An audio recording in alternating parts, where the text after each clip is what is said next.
Some time ago,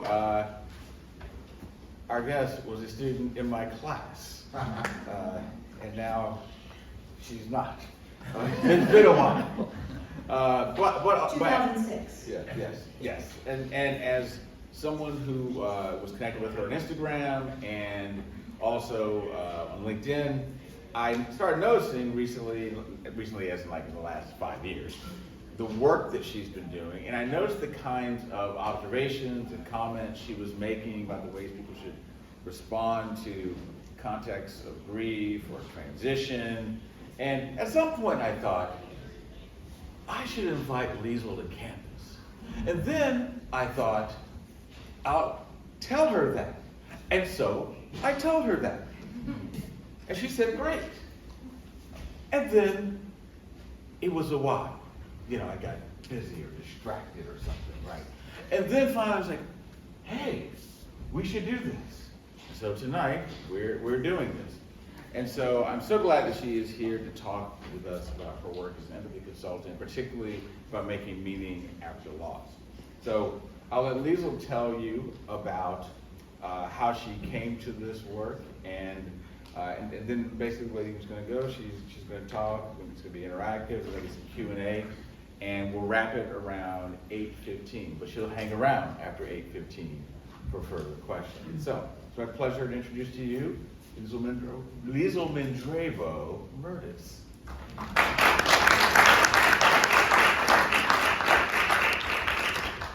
We buried our daughter Mercy in the late winter, and Easter came early that year, so only 6 weeks or so had passed.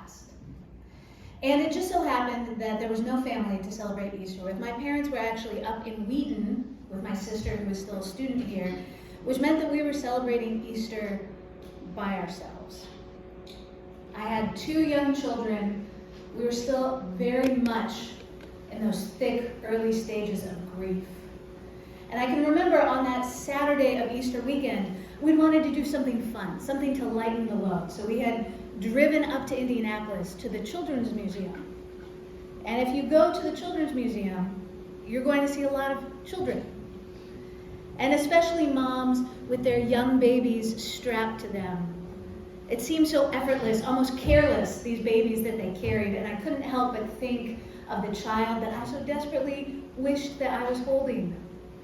And of course there were fights, none of us were doing really well. We'd gotten Easter dinner from an area cafeteria. I think somebody had thrown it on the floor in despair that night. And I remember sitting all alone in a room thinking, this is just the worst day ever.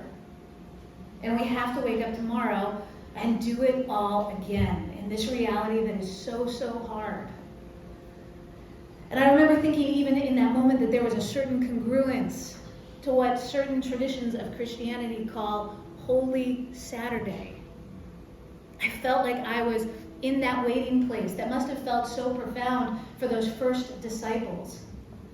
Some of them, they had heard, they had seen there was a promise coming, there was something beyond that. Jesus had told them again and again that was coming, and yet everything that they had seen the day before, everything that they felt in that waiting period of a promise given and not yet received, I remember feeling some company and congruence with those disciples and thinking, Holy Saturday probably felt pretty crappy the first time around too.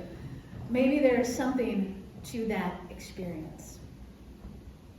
Disruptive life events is something that I talk about a lot in my work with handle care consulting, and even as I say that, there's probably something that comes to mind. We don't plan for disruptive life events, they find us.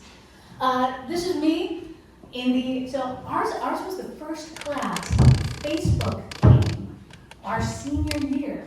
We never had Facebook before, and suddenly it was, there's this way of being connected. It was a while ago. I was part of the crew team here at Wheaton, amongst other things. And if you had told me, as an impressionable 21-year-old who was taking classes with people like Dr. Amstutz, because I was a poli-sci IR major, that one day I would be asked to come back and speak at Wheaton, I would have said, great, What am I going to speak about? Is it going to be my work with the State Department or an international political economy?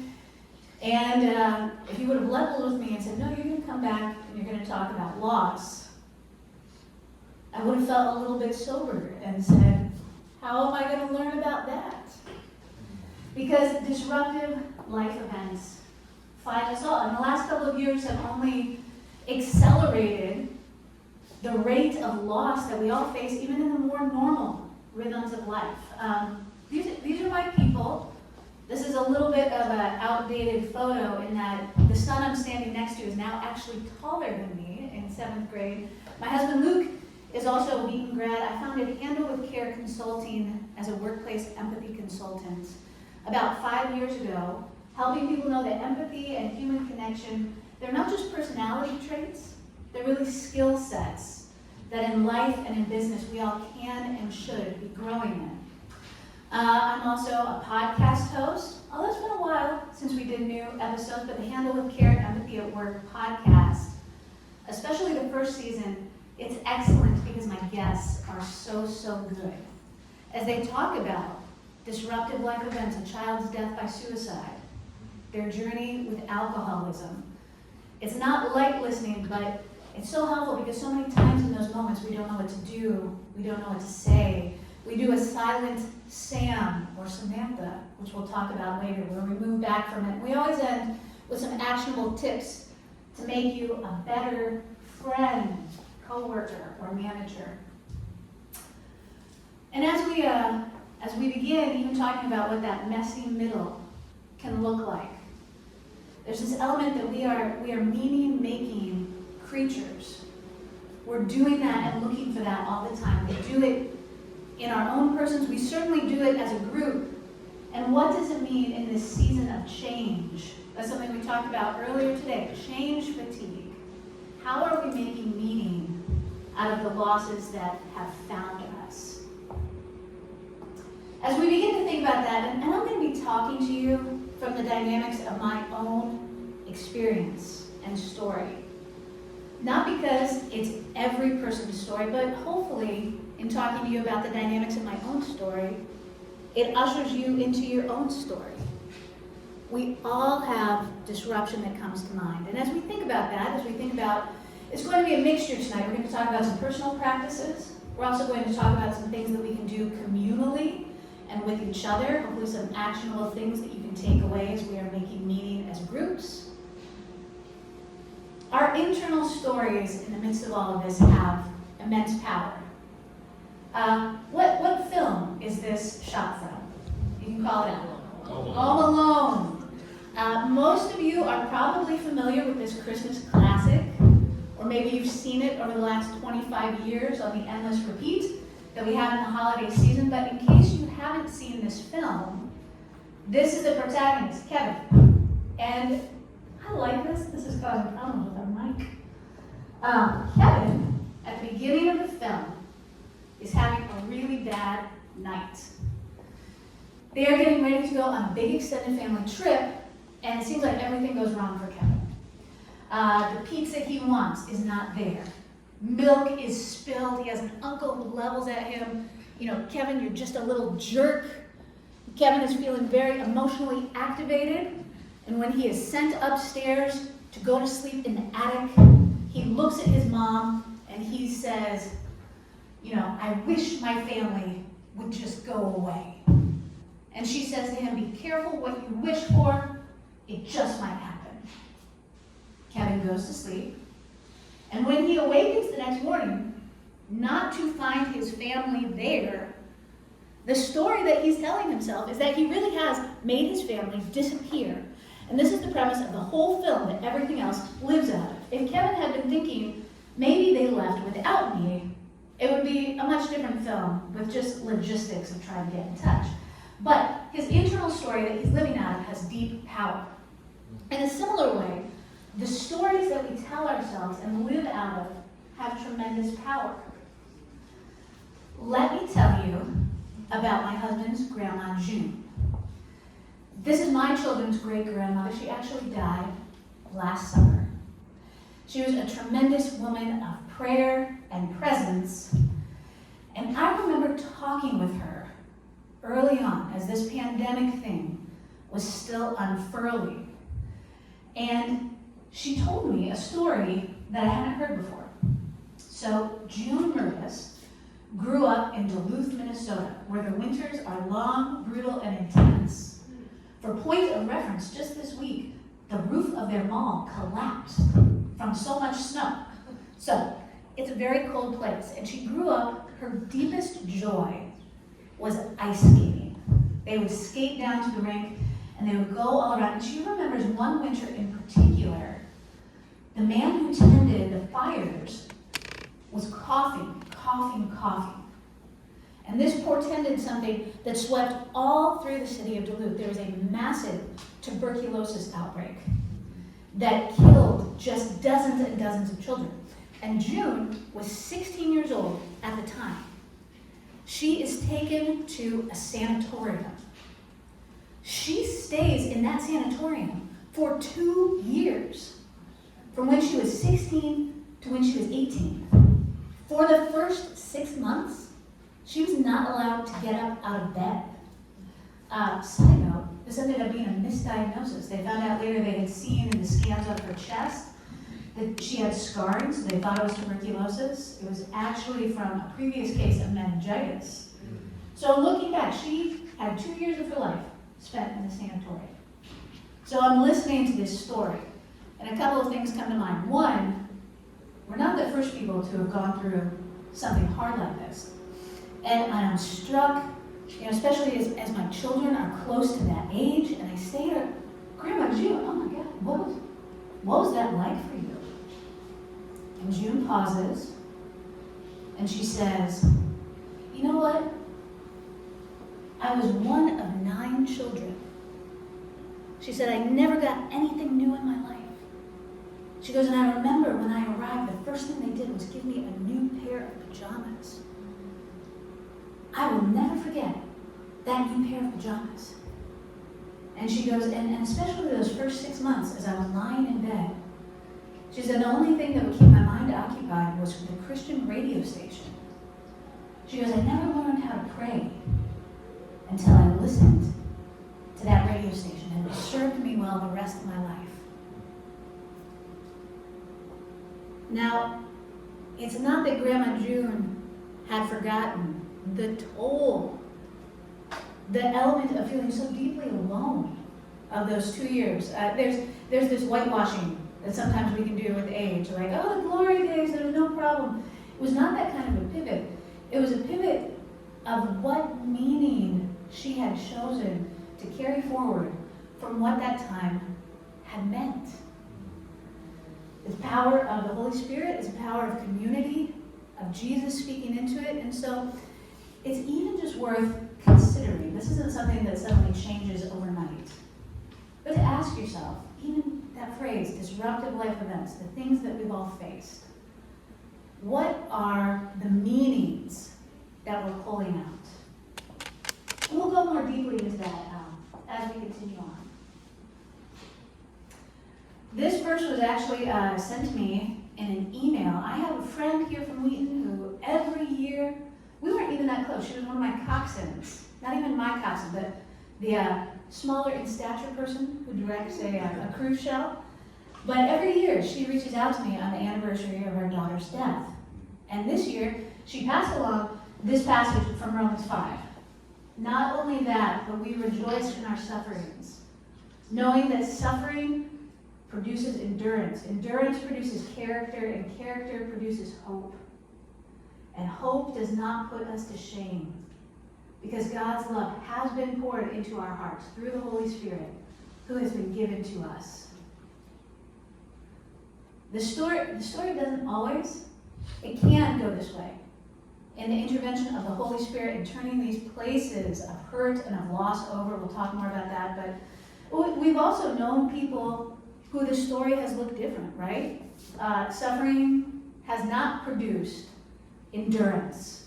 There's all kinds of ways we bypass, we avoid, we numb ourselves to it. But I love the vision that is created for us in this. That there can be something beyond just the pain of the moment. We're going to talk, for those of you who like an overview, our stories. What does it mean to find meaning after loss? How can we co-create it? I love the image. You know, I work a lot of times in businesses, very secular settings. So I'm glad to be able to talk tonight about the Holy Spirit and how it undergirds that, because I don't actually always get to go there. But if you think about it, the incarnation of Jesus is the most deeply empathetic. I am with you and experiencing life and all of its messiness with you in all of human history. So this is like a holdover. I talked, the phoenix is a beautiful symbol of death and rebirth.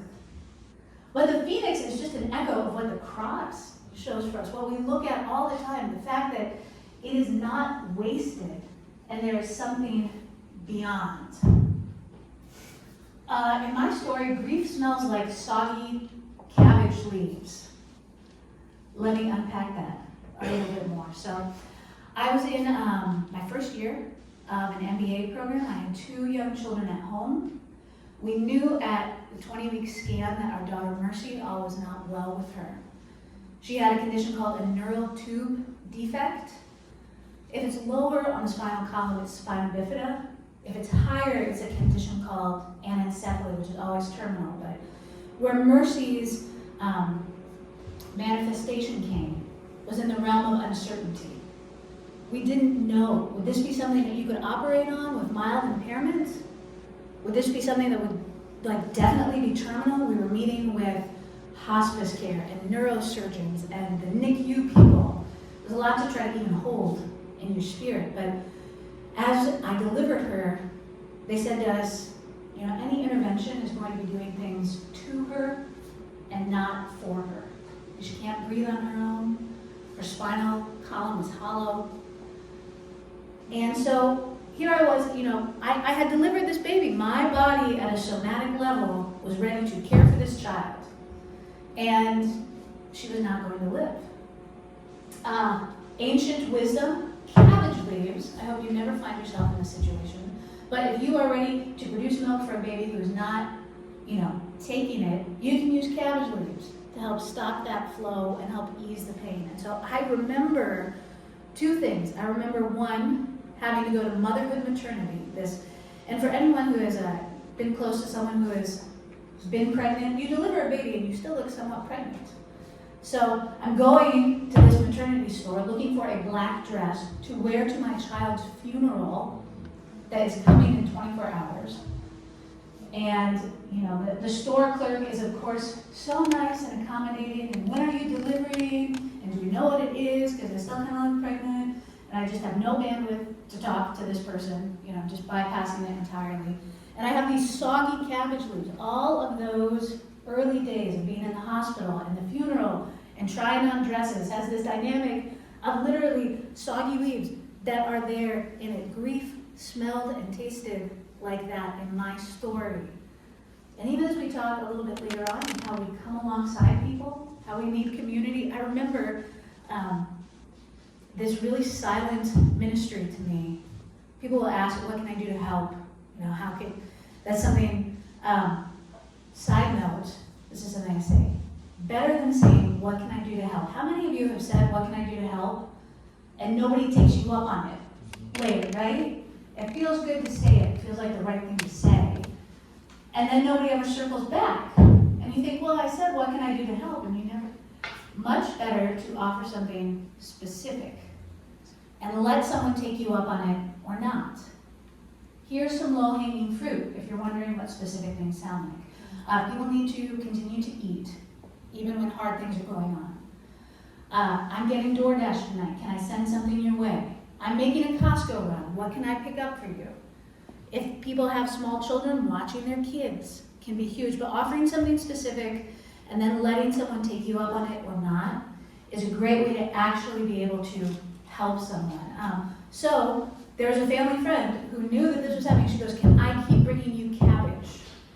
She would just, I didn't even see her, just a head of cabbage would show up in my refrigerator because she just let herself in. And the tangible ministry of cabbage being delivered in a very desperate time was powerful to me. So offering specific things, very helpful.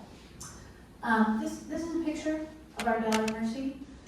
Again, specific things. Sometimes your specific gifting will be really powerful to someone. This is from our dear friend Mark Epler, who he is an artist, and photography isn't even his main manifestation of art.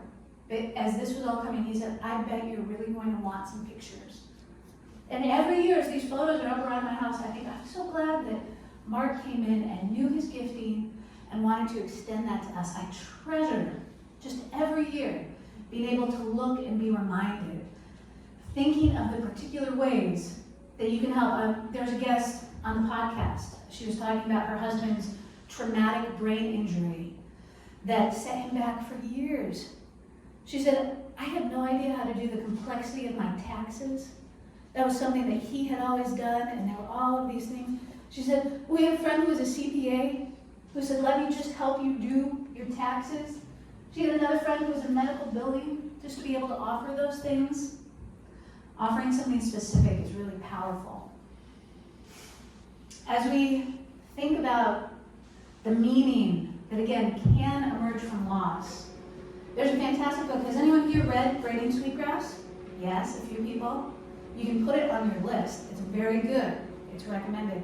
But it's a woman who pulls from a lot of indigenous knowledge to comment on life, on the state of things. But she talks about tribes from the Pacific Northwest, and they had these rhythms of fire where you would burn the landscape in order to be able to put more nutrients back into the soil. There was this burning that actually created growth.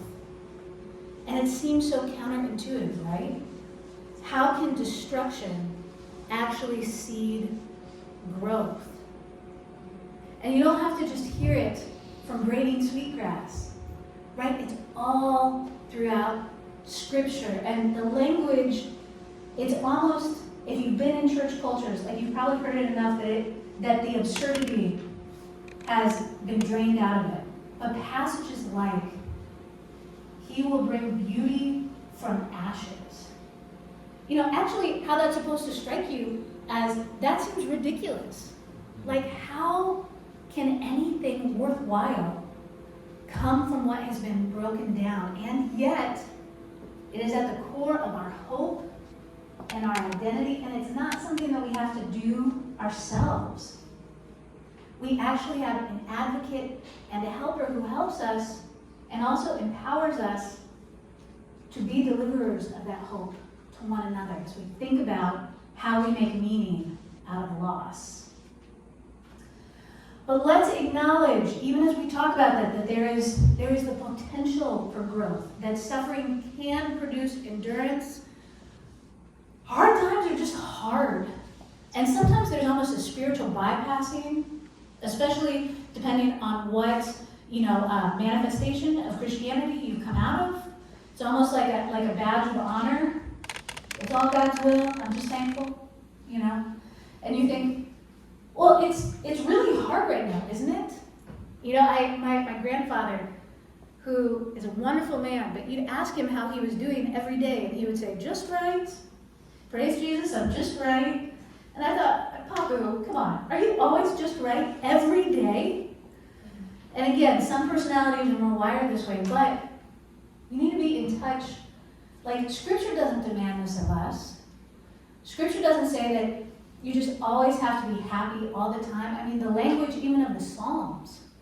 If we think of what we normally sing or put forward in church, they're very joyful, wonderful songs. But if you look at the songbook of the people of Israel, there are some pretty raw lament that are there, where you say, why have you hidden your face from me?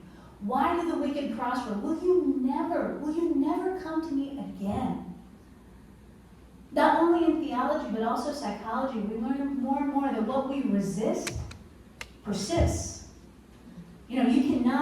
There is a way of getting through that is just pushing it all to the side, especially for hard-pushing, efficiency-driven people. You might think, because I do this work, I'm always on that wavelength. But the truth is, I actually really like getting things done. And lots of times, paying attention to your feelings, to your grief, it can feel so counter to that. And in a production-obsessed culture, it's really easy to just want to keep pushing that to the side. And it's a question to consider. As you're making meaning, am I stuffing my feelings? Compelled by a need to be happy or productive? And even our language. You know, you think 200 years ago, even in the US, when someone died, you would lay them out in your living room. And people would walk through to see the body. I have a friend who is Jewish, and as Mercy died, Gail was in close relationship with me, and she said, there's a beautiful tradition in Judaism where you wear a torn lapel, like for up to a year afterwards, which kind of helps with the question that people ask, like, how are you doing? And they expect you to say, I'm okay, I'm great. And you're like, no, my lapel, my heart is still heavy in this. We don't have the same sort of cultural touchstones. We tend to be a grief-adverse culture, and we read that. For example, if I ask you how you're doing, what do I expect to hear back? Good. Good? We say I'm doing fine. Like if our whole world is falling down, I'm fine. But I probably wouldn't say bad. Try to be gentle with yourself. You will feel less than. I show this sometimes. This is a picture that my daughter drew of me around this time. And she handed it to me. And she said, look, it's you, Mama. And she nailed it. Like this was the feeling of that time. And it was actually one of the hardest dynamics that I personally confronted. You might run up against this in yourself as well. It was that sense of like, I'm not the grad student I want to be. I'm not the daughter. I'm not the mom. All of these things that actually were so important to me, that made up who I was, to feel like I am giving everything that I have, and I'm still not hitting my own expectation or even coming close. Knowing the gentleness of God in the midst of that has been really important, and oftentimes we don't extend that to ourselves. We just think, I'm not 100%, and just even asking that question, is it okay to not be that right now? In work that I do, one of the core things that I deliver, especially inside companies, is I talk about building cultures of care. And one way I introduce people to the default postures, the way that they respond to their pain or other people's, is through these empathy avatars. That's not this talk, but it does apply to making meaning out of loss. So I'm going to introduce you to a couple of them tonight. As we think about being gentle with ourselves, oftentimes internally, what we can do is we pull a cheer up Cheryl. I want to note with apologies, if there are any Cheryls, however you pronounce it, in the room, this was not chosen. It was only chosen for alliterative purposes. And it's not actually gendered. You can be a cheer up Charlie just as easily. But this is this posture, right, where there are two things that are like easy telltale signs that you're doing this to yourself or you're doing this to other people. One is at least. Maybe that's just a narrative in your own head. How that was given to me at this stage was, well, at least you still have Ada and Magnus, which were my two living children. Sometimes those things can be observably true. Like, yes, I was glad that all three of my children didn't die at once. That never actually made me feel better. But we offer manifestations of this kind of pivot all the time. Well, at least I shouldn't feel this way. It's not that bad. We can also offer tons of religious platitudes, cliches all the time. It's because we're foundationally uncomfortable and we don't know what to say and we're grasping for the stuff that somebody threw up against the wall in your own story. God just needed another angel. God will never give you more than you can handle. All of these things that come from just an impoverishment of language. When again, really, just a reference point, like, you see even Jesus. Like, Jesus is not doing performative weeping at the graveside of Lazarus. He is feeling that 100% with us in those stories. He is not putting on an act of anxiety when he is in the garden. He is sweating, he is anxious, he is overwhelmed, he is giving full voice to that and still being named as faithful to his calling and showing us a way that we too can be. And so, becoming aware of this cheer up pivot in your own life. Tips instead of at least you. So this is also, these are things you can say internally. Also, just because it helps us all be better in our communities that we make meaning out of. Here's some things to consider. Just say, I'm sorry you're going through this. Pick an observational word. That sounds frustrating. That sounds sad. That sounds overwhelming. Even the literature on trauma, loss. You know, that the two things that are foundational, like tipping points, from going from something hard to becoming trauma, is if you feel like you have any agency, do you feel powerless in it? That's one. And do you feel like you were totally alone in it? There was nobody who could come alongside of you. Like, if both those things are true, you feel powerless and you feel like nobody came alongside you, the chances that something will lodge as trauma instead of just difficult are increased by a significant dimension. So in doing this, in mirroring, in telling someone, I hear you, you know, we touch one of those primary places. You are not alone in this. I will bear witness to it with you. It can be a very powerful thing that we do as we make meaning together. There's like a American individualist, you manage yourself, you're self-directed, you do your thing, which is just not the way of life throughout most of recorded human history, and it's certainly not what we're given as the way of the church either. We do not get through hard things. We do not move into the next thing without being significantly influenced by the communities that we are a part of. There's even a talk that I do, it has to do with creating resilient communities.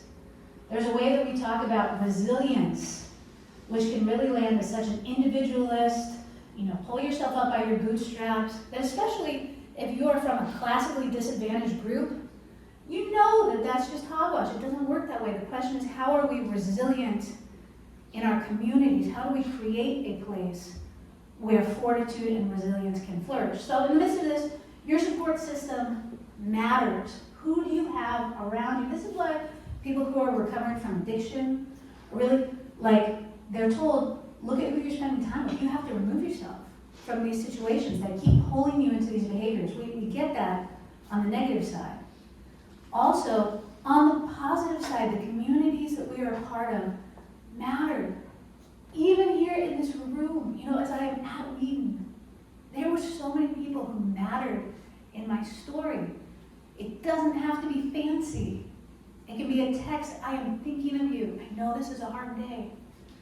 I have somebody who would just send me Starbucks gift cards at totally random times in those first 2 years. And an oat milk latte does not make anyone's death better, but it can help.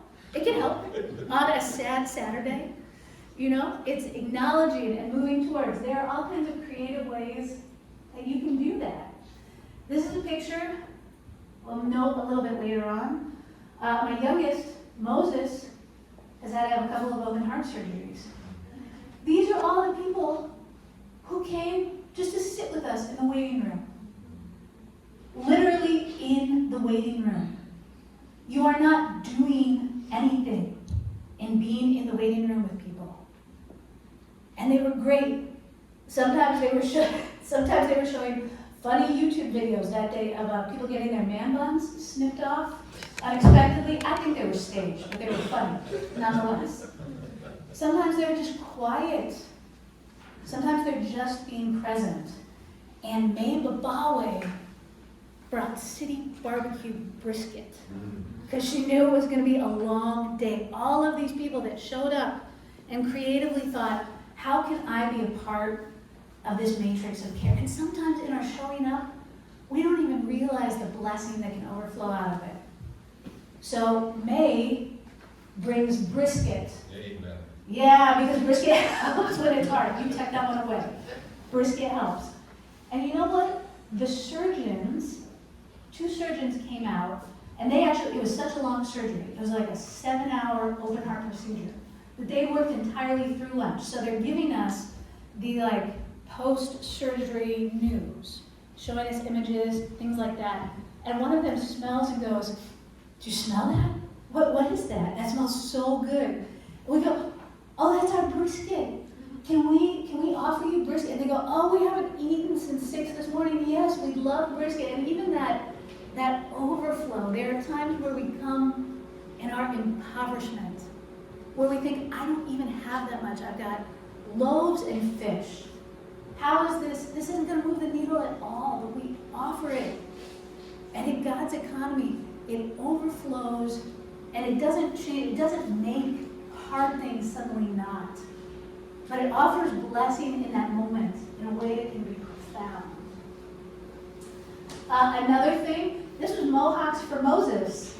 We wanted people to gather to be able to pray for him and consecrate that. And we thought, maybe there's something we can signify, Old Testament especially. It's lots of physical signs. We put rocks here to remember to pray. Circumcision, deeply physical act, all of these things that we thought, not circumcision. We're going to do the Mohawk, and there are even a couple of grown-ups that did it. Not pictured was Brad, who we did not know that Brad with a Mohawk actually looked just like Bono. His coolness factor went way through the roof. He kept that Mohawk for about another year. But again, people remembering to pray, to come alongside creatively, the things that you can do. This is Magnus. This is my other son. I thought he was pretty good for Mohawk too. Consider your coping mechanisms. What is your body telling you that it needs? This is a picture of me doing a half marathon 7 weeks after I delivered my 4th child. And that is impressive, but it was not healthy. It was me actually bypassing my body's needs at the time. There was so much in life that was out of my control. My marriage was super hard. We were struggling with grief. I had buried a child. We had another one. I was dealing with what was I going to do with my life and this degree, and I felt like there was so much that was out of my control. And the one thing that I could control was getting a workout in every day. And I was going to run. And I just locked down on that. I was hyper-focused on that. And there are perhaps more socially recognized unhealthy ways that you can deal with your sadness. This is not actually good for my body. About 6 months into this, my body just went into a shutdown mode that took years to work out of. It was just piling stress upon stress upon stress. And I really had to learn. We are given so many times, even how we think of dealing with hard things lands in the realm of cognitive stuff, which is not bad. Let's talk about your problems. Let's talk about a different way. Let's think differently. And it's beautiful. We are thinking creatures. We are also people who live in our bodies. Think even like our turns of phrase. You're making my stomach turn. She has a pain in the neck. Our stress will show up in our bodies, and our bodies can be truth tellers about where we really are. You can think, I'm doing fine. Sometimes in my coaching context, people are like, I was doing fine. I was managing all of these things. And then it all came crashing down with my autoimmune. And you think, yeah, your body was probably sending you signals. And the beautiful thing is, as we care for our bodies, as we give them places of rest, that can actually heal our minds as well. It's a beautiful part of being embodied. And we will be embodied forever. Sometimes, it's a beautiful part of the Christian narrative. You will have a body forever. Jesus has a body forever. There is beauty and goodness to paying attention to where you are in your body. I'll give you an example of learning more about this. So, when Moses is having open heart surgeries, it's the college athlete part of my brain. It's the part that still wants to discharge stress by doing something hard because I can't control stuff. I always want to go run sprints or lift really heavy weights the morning he's having surgery. And I've gotten more mature. I can thank my body and I can say, I don't think that's what we need right now. I'm probably going to throw out my back if I try to do that because I'm in middle age.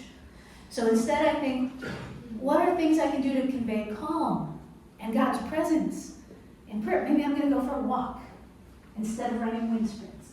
That'll probably be better. So what is your body telling you that it needs? The first time I heard someone talk this way, I thought it was so ridiculous. If you've never gone down this journey, someone was talking about, like, my body is telling me, and I was like, what planet are you from? What are you talking about? So if you're there, that's okay. I'm planting a seed. Begin paying attention, because your body actually does want to communicate with you, and it takes some time to listen. In the midst of paying attention to the body, I want to introduce you to Buck Up Bobby or Buck Up Barbara. They are really good at pushing through all the time, doing hard things, being obsessed with productivity, what you can deliver. We especially like these people in work situations, but it's a voice, like I have a very strong Buck Up Bobby narrative inside of me that I've become aware of, and just how unrelenting that can be. When it's talking to other people, but even in our own inner, sometimes we feel like, well, if I give up on that, maybe I'm not going to be able to produce anything. Maybe it's all going to fall apart. Everything that I've worked so hard, it doesn't have to be binary. Giving yourself a chance to rest. Let me share with you a story I'm not my most proud of. We had to deal with this in marriage counseling. I was a quitter on runs in middle school and high school soccer. I had an old knee injury that I would milk for all it's worth. I would be like, my knee hurts, I'm not going to go anymore. But then in college, I took up this different sport, crew, and I learned I could do hard things. But I was still haunted by this fear. If I stop, I might never start again. This Buck Up Bobby voice. So fast forward, my husband and I are training for a half marathon because that's what two oldest children do for fun. We train for a half marathon. And we were going on our long run one time, and he was like, I have to go to the bathroom. And I was so ticked off at him. I was like, this is our long run. You can't go to the bathroom? No, you can't go. And he's not a man to be pushed around. And he was like, I'm going to the bathroom. And I was so mad. I kept running, like, loudly around the porta potty. Like, I was not going to stop. And I look at that, and it's taken me years to unwind. Like that fear, if I stop, I might not ever start again. Just look at this. Do you think in your own life that perseverance and open emotions are contradictory? Where does that come from? That, for me, came from the shame of knowing that I had stopped. And I was living out of that place and parsing that out. That's not the invitation of God. He's a God, even in how the weeks are oriented. Sabbath rest. Year of Jubilee. Come to me and rest. He's the one who comes to Elijah and tells him to take a nap and gives him some food and helps him along the way. God does not drive us this way, but our own inner narratives of production in the system that we live in oftentimes can. Be open to joy. Man, it is good. It's not a guarantee, but if you live the chapters beyond a hard season, it's not that they'll always be happy, but there will be things, if you have eyes to see, and we'll talk about gratitude in a second, of joy that is to come. This is Jemima. She's 10 now. She does not fit into this little hat. Jemima was named, she's the daughter who came after Mercy, and her name comes from the last chapter of Job. And in the story of Job in Scripture, Job has a totalizing devastation. He loses everything. He loses his health, his children, his flocks. But there's a restoration that comes at the end of the book. And Job has 3 daughters. You might not know this is Bible trivia. One of whom is named Jemima. And she also gets an equal share of the inheritance as her brothers, which is a lovely move towards female economic empowerment, even way back then. Jemima, there are delightful moments with my children. If any of you, it doesn't even matter if you have children right now, one day, maybe you'll watch a small child, maybe you'll have one. Pro tip, cans of generic shaving cream are very cheap, and they are guaranteed to be at least a half hour of fun in the tub for free. So I recommend shaving cream. I even have some older children that still enjoy it. In the midst of being open to joy, there's also the reality. There's a temptation to want to promise things that just aren't true. You know, I remember with my children who were trying to reckon with the death of their sister. And they would say things like, "Are you going to die too?" And it would be really easy in that moment to want to bring the temperature down. "No, I'm not going to die. I'm not." It's just not true. The reality is, just because you've gone through one hard thing does not mean that more hard things aren't coming. This is Moses. This is my youngest. He was born. You have 4 valves in your heart. You need all of them. He was born with tetralogy of Fallot with pulmonary atresia. He was missing a valve entirely. This puts him on a trajectory of needing. He's got an artificial valve. It is amazing what they can do. It is from a cow. It has a bovine tricuspid valve. But he'll need to have surgeries to keep scaling that up the rest of his life. Just because I've lived through one hard thing does not mean that you get a pass for any of us. And what does it mean? I was talking yesterday, there's a colleague who works in the area, so being up in Greater Chicago. "Jason, let's get coffee." His daughter died by suicide. And as he was reflecting on that, he said, you know, there is an interplay of pain being woven through the lives that we live right now. This will not be, whatever you're going through, it won't be the last hard thing. This was the last picture of Moses before he got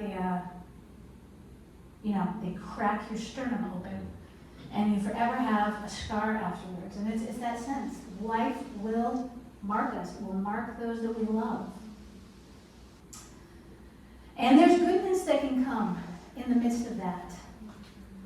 Moses has a tremendous heart for other, figurative heart for other people and what emerges out of that. This doesn't just have to be with your children. I know some of you are not at that life stage, but the way that we talk about loss in general matters. It can be an invitation into that Romans 5 promise that suffering can lead ultimately to hope. I would not wish hard things. Even on my enemies. God has been working on that in me lately. But especially not on those that I love. But again, not promising things that aren't there. Let me tell you about Jemima. Jemima straddles these losses, right? She has the sister who comes before that has died. She has the brother who's underneath who has had significant health challenges. How she frames that. Who knows if she will one day be a doctor. She says right now she would like to be a doctor and marry a man who will take care of her goats, which is a very, very specific vision of her future. And his name will be Jonathan, not Jonathan, Jonathan. So we'll see. But she's been the one who has come to the hospital with Moses. She has sat, she has watched movies. She has a heart that when someone is going through something hard, she'll walk off to school one day with a stuffed animal. Like, "Jim, are you allowed to bring a stuffed animal to school?" And she's like, "It's for my friend Olivia, because her mom is in the hospital right now. And I just feel like she might need something to make her happier." That is that pivot. That is the economy of God. That it doesn't have to land only as loss. It can be something that as we let that growth happen and as we give out to other people, it can in its own way be a gift for others. This is a final avatar, this silent Sam, also silent Samantha. It's that posture of being so uncomfortable with grief and loss. You think, I don't know what to say. I don't know what to do. I'm not going to do anything. Like actually physically moving back. There are some cultures that skew this way more. My husband is from northern Minnesota, and there are still a ton of Swedes and Norwegians up there. And it is a cultural thing that when someone brings up something hard, especially in groups of men, you will see people physically fade from the room. They will not know what to say, or they will pivot to something like, so how many points was that buck that you shot last week? Or I'm gonna get some coffee. It's that sense of being so uncomfortable. And if that is you, it's understandable. But so many times we want to grab for the perfect words. We want to have words to make something better. And when we can't find them, we don't say them. Let me just relieve you. You don't have to fix grief. You don't have to fix loss. In fact, even that search for the right thing moves away from the reality. There are no words that you're going to say that are going to make someone's relationship of 40 years that's crumbled. You're not going to have any words that's going to make that okay. You're not going to have words for someone who has buried someone that they love, or who is facing the loss of a job that was so important. There's not some magic thing that you're going to land on that's going to make that okay. So just release yourself from that pressure. Again, people want to know that they are seen more than anything. And if you don't know what to say, a great phrase to have in your back pocket is, I don't know what to say right now, but I want to let you know I'm glad you shared with me. I'm sorry, that sounds hard, that sounds overwhelming. Like, just name the dynamic. Something is better than nothing in the midst of this. Meaningful rituals, as we come to the end of our time. Again, it is helpful to have rituals that can honor that loss. That can be something public, that can be something private. For me, I have realized I work for myself. I used to, February 15th was Merce's birthday, the 22nd is the day she died. I would schedule meetings for those days, a month out, and I would never get to those days and want to take that meeting. And now I think, I'm going to keep my schedule free. I'm not going to schedule meetings. And sometimes I write on my out of office, I am honoring my grief. Today I will not be responding to emails. Just to get it out into the ecosystem that we can do that. This is a picture at Great Wolf Lodge. We worked with our children. Each child's journey with grief has been so different, but we didn't want their sister to feel only like negation or loss, because her life actually was a gift. We were sad because we would have wanted to enjoy her. So we would go to Great Wolf Lodge for a couple of years to try to we would bring cupcakes for Mercy. There was another year where we realized it was really hard for our kids to, it's hard to bring up your dead sister as a kid. And in fact, sometimes it goes sideways. My daughter once told Brooke, still working on fully releasing Brooke from this, but she told Brooke, my sister, today is a hard day, it's the day my sister died. And Brooke goes, why are you always bringing that up? My sister broke her leg, and I don't talk about it all the time. Not great, that's that Bucket Bobby response. But all that to say, it can be hard as a kid, even as grown-ups, to bring up this important part of the story. So there was a year where we threw a party. We threw a party in February. We said, you can tell your friends this is to honor your sister who died. We had a big Hero 6. We had a lot of great food. We wanted them to have a way to be able to access talking about their sister. It wasn't them always having to bring it up. So different things. For some people, it is lighting a candle. For some people, it is being with others. You don't even have to talk about it. Just think. Maybe there are losses in your life that an element of ritual, something physical, something repeatable, something that signals that to you. And again, this is very in keeping. We are actually, as Christians, a people of ritual, of touch points. We do it in our services. We do it in a liturgical year. We can do it in our individual stories. Sometimes we'll go and visit her grave. It doesn't have to be a long time, but people will tape up little notes or letters. Other things to consider. Final note. There is a way that we can talk about hard things, which has that linear progression. Can we just get past this? Like we do it to other people, I can even feel the desire in my own story. When will I be to the other side of this? When will it just be fully in the rear view mirror? And I really like the term integration a lot more. Not getting over it, but integrating this into your life. Again, this is a picture that Ada drew, a family portrait. This Mercy had a large filled sack on the back of her head. It's this little baby that you can see in the arms. It's mercy. It's this recognition. She is still a part of our story. And the great thing is that Jesus actually doesn't hide from the hard parts of our story. And in the storytelling of God, He never leaves us in our hardest parts. I'll close with this thought. I heard a great reflection on Hebrews 11. It's this beautiful passage of these people who lived by faith. And they were talking about Sarah, who was included in this passage of those who lived by faith. It says, Sarah believed the promise of God. If you read Genesis, it certainly doesn't sound like this is what Sarah is doing. In fact, what Genesis tells us is that when Sarah receives the promise of God, she has lived so many years. Can you imagine month after month after month, especially back then when this was so tied up with like purpose, identity, promise. God, you promised this to us, and you're denying that to me. And when Sarah hears the promise of Isaac, she doesn't say, oh God, you fought. She laughs. She can't believe it. And they say, why did you laugh? But in the story of God, again, it's not just whitewashing, going back to Grandma June. It is the tremendous memory of God and that we can have as we tell the stories of our loss to each other. Sarah is remembered as a woman who believed the promise and lived by faith.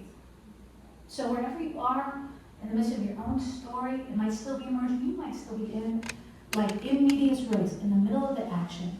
And you think, will this be the defining thing of all of who I am? And the beautiful thing is God sees, He cares.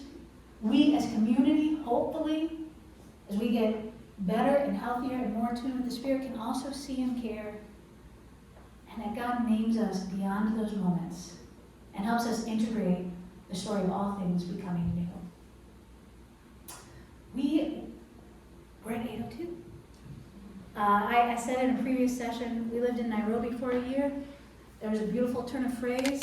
If you were having a long dinner at someone's house and it was time for you to go, they would say, I release you. I release you.